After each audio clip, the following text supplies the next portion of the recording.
Howdy, are you interested in selling internationally or want to cut through all the hype? In this podcast, you'll meet Scott and Anja from InterCultural Elements, a company that is specialised in helping business owners just like you sell internationally the right way. You'll hear how their business started and where they are today. After all, they're entrepreneurs just like you. This also marks the beginning of a new series that we'll be running, Cross-Border Trade in Plain English, where together we look at the why, the where, the how, and the when you should be selling internationally. You'll also be hearing from business owners that have already taken the plunge, how it was a no-brainer for one, and how cross-border trade saved the entire business of another. We needed help from the experts, and as you'll soon hear, Scott and Anja are the experts for selling internationally. So with that said, let's dive in and meet Scott and Anja. Good morning, Scott. Good morning, Anja. Can you tell us a little bit more about what you do and what InterCultural Elements actually does? Absolutely. And thanks for inviting us, Matt, here.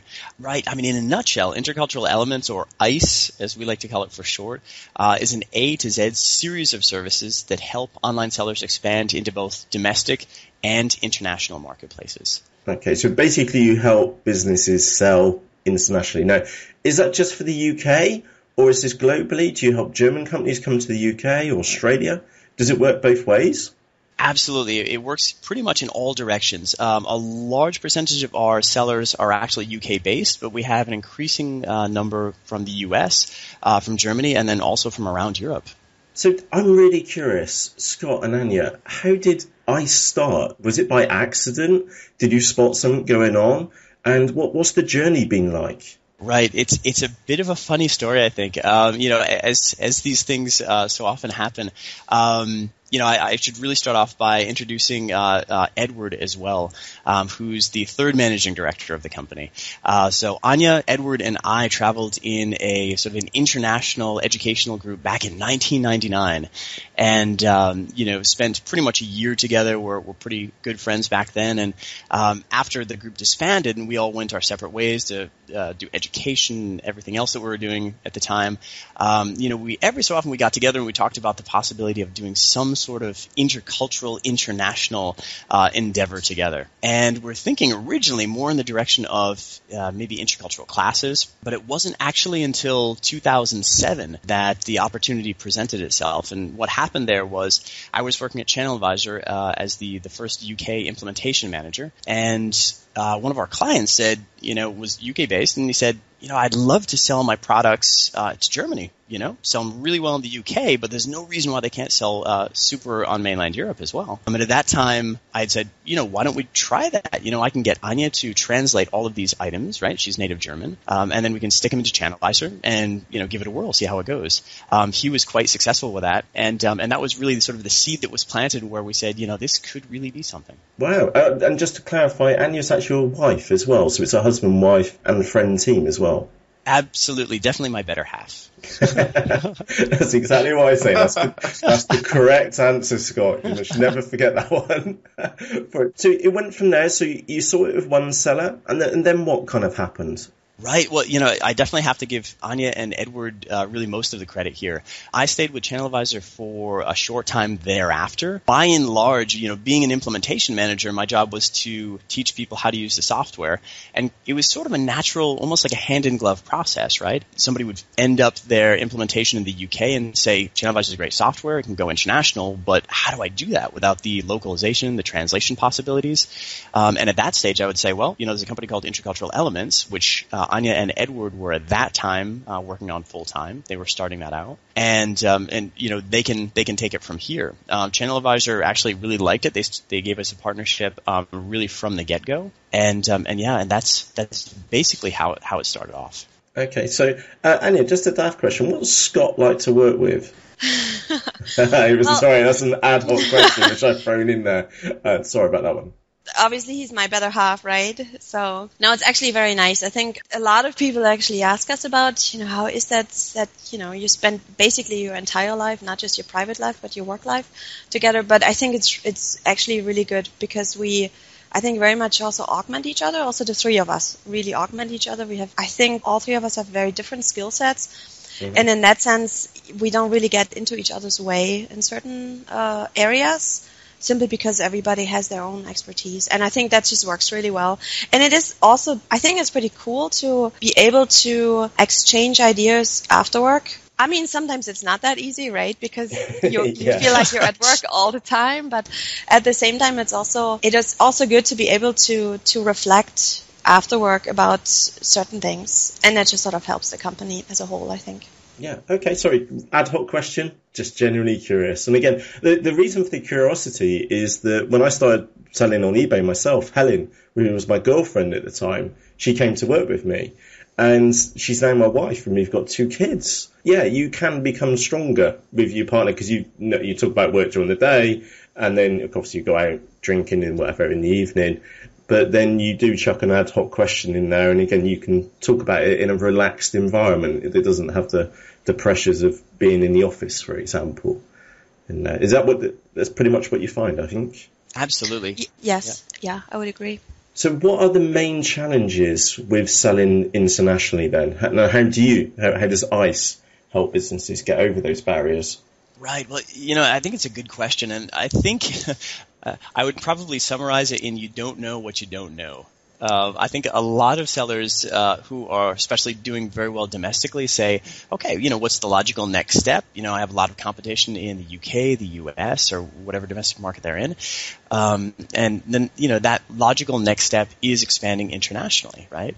But a lot of people go into it, I think, with a certain naivete where they think all I have to do is get some cheap translations, and I'm going to be off and running. And that's where that's where they usually get stuck because, there's so many different parts to it.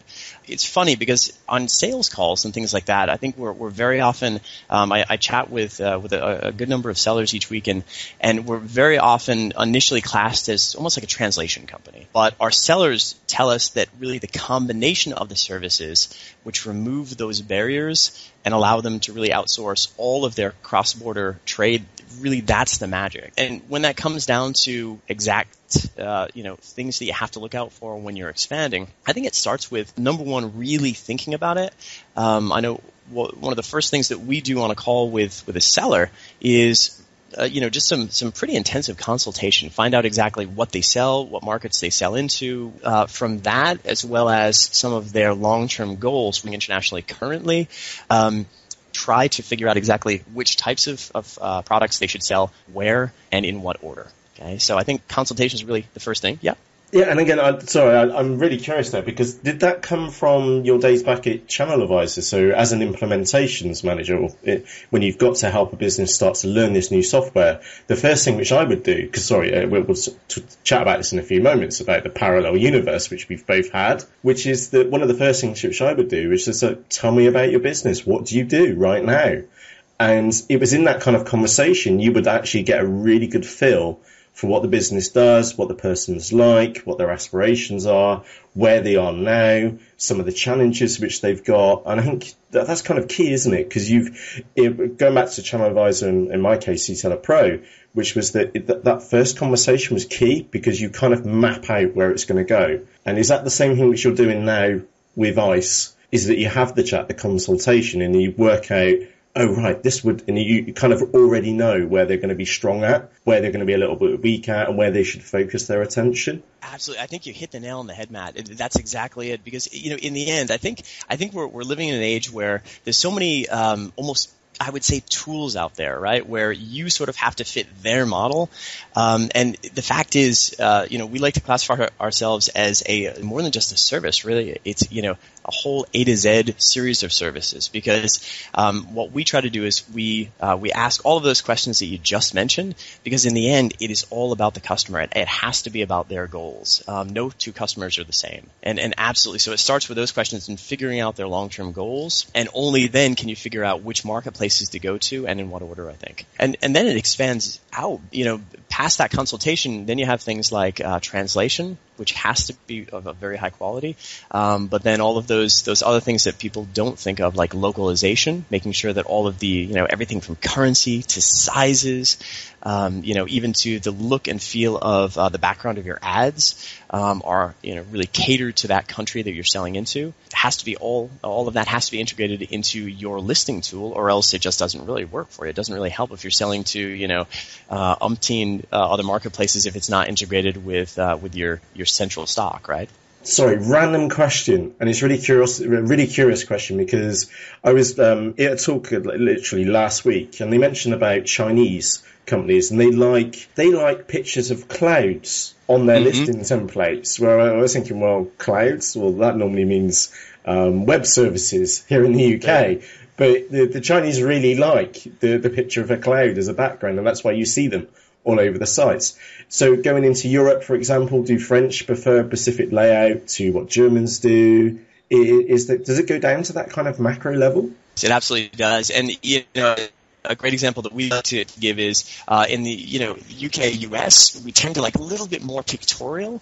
Obviously, the information has to be there, but we want some good pictures. Whereas in Germany, it's quite okay to have it a lot textier, a few less pictures, and you can see this. It's an obvious difference if you go to a German version of a website and an English version of a website. If you see a company that actually has different versions, then you'll see that quite clearly. Okay. And I think, if I can add to this also, I think this is also something, our name, InterCultural Elements, is supposed to reflect on that as well. When you talked about implementing a seller into the software, eSeller Pro or Channel Advisor at first, I think that's the first step. When you go international, you have to take into account not only the business idea and not only the business setting, but you also have to take into account where you actually expand to. And our company has a wide variety of nationalities. We have about, I'm not totally sure, I think it's about 10 different countries represented in our company. And that intercultural and international flair, I would say there's a high intercultural awareness here, and that will be put towards the client as well. It will sort of be integrated when consulting the client, and it will also be implemented when setting up the client. So people will make suggestions and say, you know what, we really think you should have a different ad template, or we really think you should not put this in the description, but rather try this and this and this and that. And that very much really ensures that the listings that go live on international marketplaces also fit the target group there. Yeah, that's right, because the thing to remember is that, again, somebody listening to this right now, their native language, hopefully, or we're assuming, should I get that correct, is going to be English. And when we type out a description, we put mannerisms into that description, and it reads perfectly fine to us. Whereas we just take that as second nature. Again, I'm 35 or so, and I've had 35 years of listening and talking English or thereabouts. Whereas when you go into a new country, you don't have that kind of insight. So do you find that the businesses which you work with, their ears pick up? There's a specific term. There's a slang there, ears pick up. Do your customers take a lot of attention from what you say and take on what your suggestions are, and then just basically lean on you for advice and suggestions on how to do it the right way? I would say there's a wide variety in what clients come with, the ideas that they come with, and also the awareness that they come with for the intercultural differences. I would say the vast majority is very open to suggestions and will also try to implement the suggestions. And there are also, I'm sometimes very impressed with clients' ideas. There is often a lot of awareness coming from clients, and they have specific ideas that they want to implement. But there is also the other side where we feel like we will really have to try to convince the client that it just doesn't work to have the English ad template, for instance, just translated into German, simply because you have to try to gear it toward the German, for instance. But I think all in all, the vast majority of the clients are happy about the suggestions, and they also try to implement them. Scott, is there anything you'd like to add to that? Right. Just listening to some of the comments that both of you have made, I think a great example is, I'm just thinking back to some clients who have been a little bit hesitant to take on certain changes. And in their defense, we've had a couple of clients who have come to us with their name. And they say, this is great. I'm called XYZ in the UK, and I'd like to take that same name and expand to these 4 different countries. Well, it just so happens that what we'll do, coming back to what Anja was mentioning, we'll take that name, bring it around to all of the different translators and account managers who are Italian, French, German, Spanish, etc., and we'll say, how does this name sound in this country? And it's not uncommon for 1 or 2 of those countries to come back and, for those translators to say come back and say, in our country, actually, I would probably change it to this, right? Or we may not want to keep. And, Matt, as you're saying, it's these real subtleties, these things that you may not know as a British or American person, but they're really important. And that's the type of thing that I think can sometimes be a little bit tough to swallow, but we see a lot of success when those changes are adopted. I mean, that's something, Matt, and Scott, which I've just totally overlooked here, is that you guys, the clue is in the name, really, intercultural elements.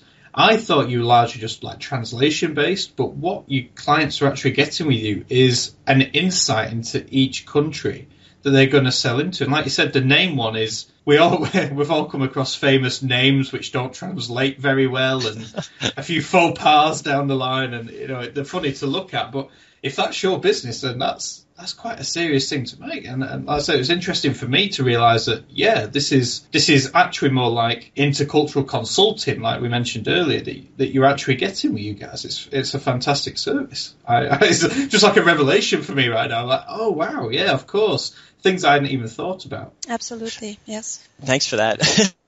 Yeah, it's very often. And I think we've tried to make that pretty clear on the main page of our website. Mm-hmm. We've broken our services down into different blocks, which include, translation, localization, listing tool integration, marketplaces, market research, email customer service, and returns collection. Because you're absolutely right. It starts off with that consultation, but then in the end, we give consultation on exactly which of those services you might need. And of course, that's all customizable. Every business is different, and we try to provide the services that your business will need. And that's the irony, is that, again, going back to my days back at eSeller Pro, is that you could have 2 businesses selling exactly the same type of product. But those 2 businesses are fundamentally different. And the reason being is because of the people behind it. And their approach is different as well.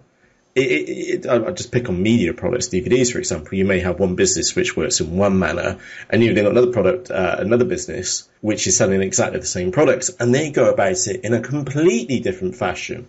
But ultimately, the product is exactly the same, but the businesses are completely different and 2 different approaches. And I think if you sort of spin this out into an international context, right, you can take it one step further in that those same products, even with the same seller, let alone with 2 sellers, could be marketed completely differently in 2 different countries. For example, in France and Germany, you may have complete different competitor set. Right. So with that, we've fairly regularly said, okay, you know what, if you're going to go into France, actually increase your prices. Right, and people find that they actually do better than if they go with the price that they're selling it for in the UK. But in Germany, why don't we make it so that okay, we're going to increase your item price, but then we're going to reduce the shipping price down to 0 to make sure that that's attractive to the typical German. So it really does sort of bring in all of these different aspects. You do that consultation because every marketplace is different, even for the same item. Okay, so can you tell us about some of the successes that you've seen over the past couple of years? I think by and large, we really try to measure our success by our clients' successes. And, just to name a couple, we've had a number of customers who really within the first year have expanded to up to 7 different countries. And to see the increased sales is one thing that we see with a large number of customers. But I think it's a lot of the personal stories which I think we really think of as the true successes.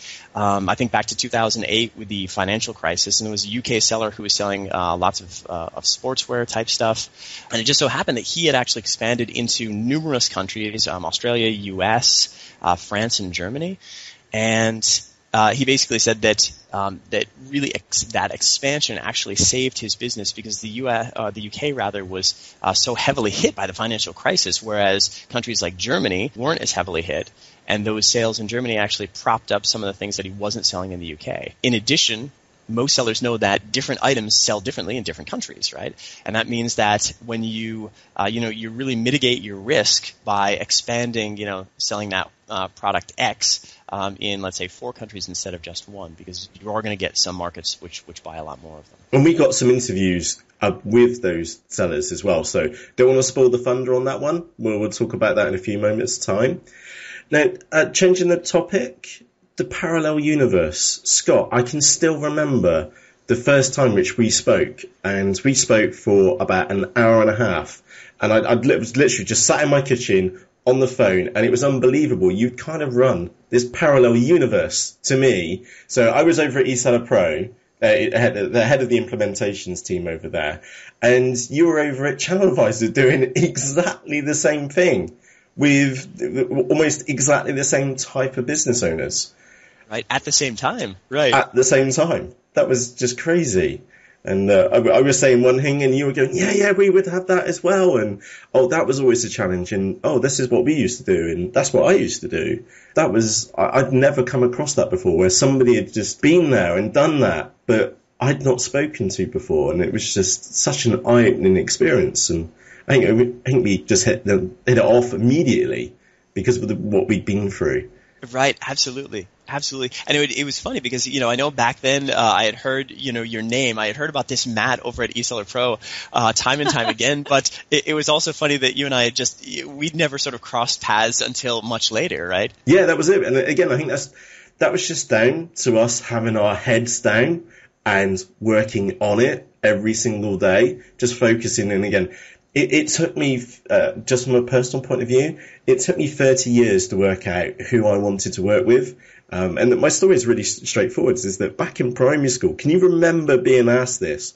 What would you like to do when you're older? And there was this chap called Paul, and Paul wanted to be a fireman. And guess what? He's now a fireman. Whereas I would just go, I don't know, nurse, policeman, and just name some ad hoc job which immediately just came to mind.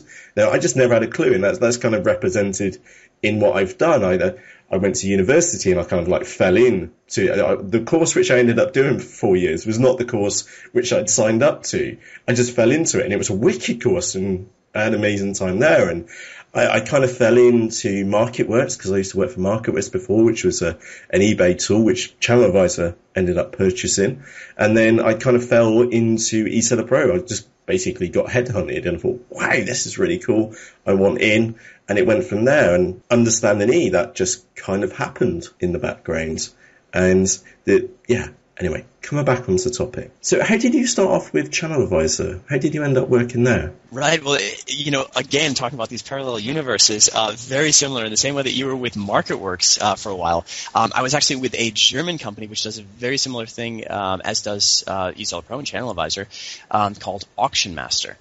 And I didn't know that. How cool! Yeah, that's So that's a bit of a funny story as well. So I was funny enough, actually, when I first moved to Germany, because we haven't mentioned that yet, but InterCultural Elements is actually based in Germany. Has been since its foundation in 2007. And back when I first moved to Germany years and years ago, I was teaching English to professionals, and it just so happened that Auction Master ended up being one of my clients. And I worked there for just a couple of days, and they said, "Hey, you know what? Would you like to lead up our English department?" So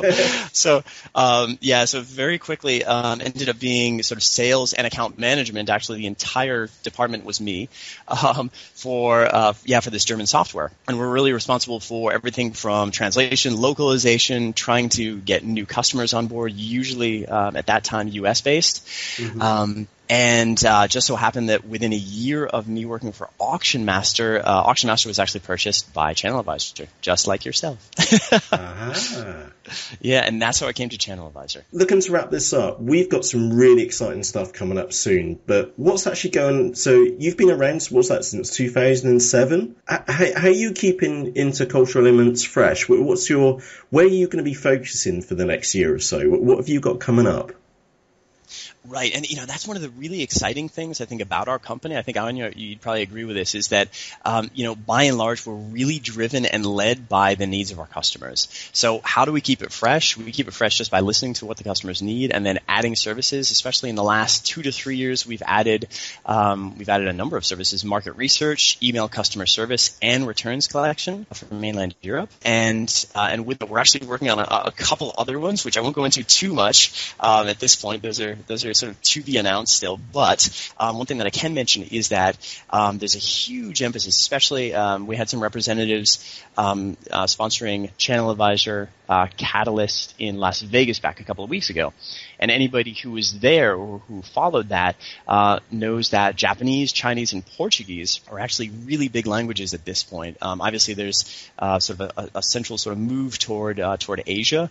And we are in the process of bulking up the ability to do Amazon Japan, also Amazon China, and then catering to Mercado Libre. So that's Brazilian Portuguese. That's another huge market that is really just developing, but a market that you definitely want to be in. Yeah, and Portuguese is actually quite a well used language as well. And just thinking, was it Brazil where the Spanish went there and tried to kill them all, and then they all revolted and kicked them all out, and then the Portuguese turned up and gave them gifts? Is that correct? I think that's very maybe crude, but correct in what you're saying. Yeah, I think that's along the right lines. Yeah. Yeah, sorry. History wasn't my best subject, so I think I got a D. That's okay. Yeah, along those lines. I was going to say my dad and half my family is Portuguese, so I'll buy into that story. That sounds really good. So I like to keep stuff simple, and that's the basic analogy which I picked up from my history with Portuguese for it. And also, just to base that upon where that came from, was something to do with Fast and Furious. Too Fast and Furious in one of those. Anyway, coming back to the topic. So you're going to be Japan and China, two massive countries. And again, they're technology advanced as well. The internet is ingrained into those cultures. What about Brazil? Again, my naivety here. Is it a market which somebody should seriously be looking at? It definitely is. A lot of people focus on Asia, which, there should be a lot of attention there, right? But you also have South America. And at this point, even though you have lots of marketplaces in pretty much every country there, you want to start off with the one that's obviously going to be most lucrative for you. And yeah, just so happens Brazilian Portuguese and Mercado Libre is probably the one that you want to start off. There's some challenges to it, but again, it's one of the things that hopefully our consultation can help you remove the barriers of. But yeah, once you get over those, it does represent, a decent-sized population with a decent amount of money to spend, and it's just sort of a fact that it hasn't gotten a lot of attention yet. So, yeah, definitely a place that you want to look toward.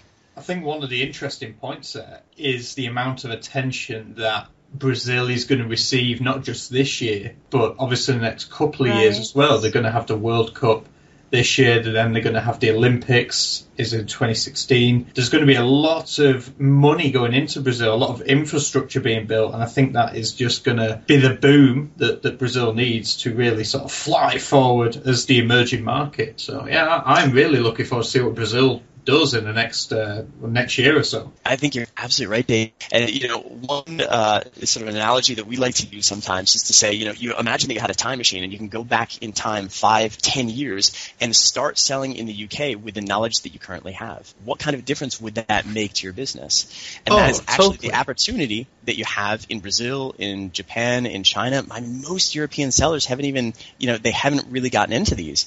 But yeah, there's a huge opportunity out there. So why not use it? Well, me and Matt, we've sort of had this sort of theory for a while that it's the people who are there first tend to see the biggest wins. The early adopters. If something's going to go well and you're in it from the beginning, it stands to reason that you'll do the best out of, the ones who follow along. Yeah, again, being first is a massive competitive advantage. Now, I'm actually thinking of a book called The Blue Ocean Strategy, and the way which they explain it is really simple. So, if you think about the tablet market in the world right now, is that it's now turned into this red ocean because it's cutthroat. Because you have Apple with like the superior product and every other manufacturer trying to catch up with something which is comparable to it. And again, they're only really competing upon price. So cutthroat, and the seas got bloody. Whereas if you're first in, like Apple were in the first place, then you stepped in to a blue ocean. Now, it might just turn out to be a puddle, but it might turn into be an ocean. So I don't know the stats behind this, but I can pretty much confidently say that Apple have been and sold an awful lot of iPads, probably squillions in dollars, which they've been and sold because they were first into the market, and you will gain that advantage in there. And again, unless you go and stick your finger in that puddle and then realize that, this could be quite attractive, you don't know. And again, you don't have to jump in with both feet and then drown yourself. You can just dip your toes in and see what the water's like. And it's very easy to do. So, Scott, would you like to spill the beans on what we've coming up? Because we've got some... No, I'm not even going to say what we've got coming up. Scott, what have we got coming up? Great. Well, I think we have a couple of really exciting interviews coming up. 3 or 4 interviews with both sellers and then people who are really active in the e-commerce market, who are going to tell us quite a bit about their experiences and perspectives on expanding internationally, and some tips on exactly how they did it, and recommendations on how you should do it as well. So we've got an interview with a chap called Simon, another chap called James, and one of those two, their business wouldn't be still running today without international trade, because basically they sold knives, and when the knife ban came into the UK, it hurt their business, but they still had a business because they were selling into Europe, into Australia, into the United States. And if they didn't have that part of their business, is it a fair analogy that they would have been basically screwed and had no business at the end? Yep, that's a fair analogy, and at the very best case scenario, I think that they would have, had a lot of stock that they couldn't have sold. Oh, and we've got a mystery seller as well, haven't we? Do you want to explain about that one? Right, absolutely. So this was a gentleman who we've worked with for over a year now. He's expanded into, I believe, 6 different countries, numerous marketplaces, has seen quite a bit of success, I'd like to say. And he was he's a gentleman who actually really hesitated to give any sort of podcast interview because he didn't want to give his secrets away and let people know what type of product he sold or exactly who he was with. But he has agreed to do it as long as he is anonymous. He has a really great story to tell. So looking forward to that one. Yeah, I'm looking forward to that one as well. And again, you'll know that this person's not fake within about 2 minutes. And he's been there and worn the T-shirt and really does know his stuff. And again, we're working with owners like this. But again, if you're a business owner and you want to join us on a podcast, for example, and keeping the identity of what you do and your business safe, then we can do that. But the story is really, really good. Okay. And also, Scott, the other part to this as well, and again, the reason why we first spoke in the first place is that there's a lot of push by the marketplaces to go international.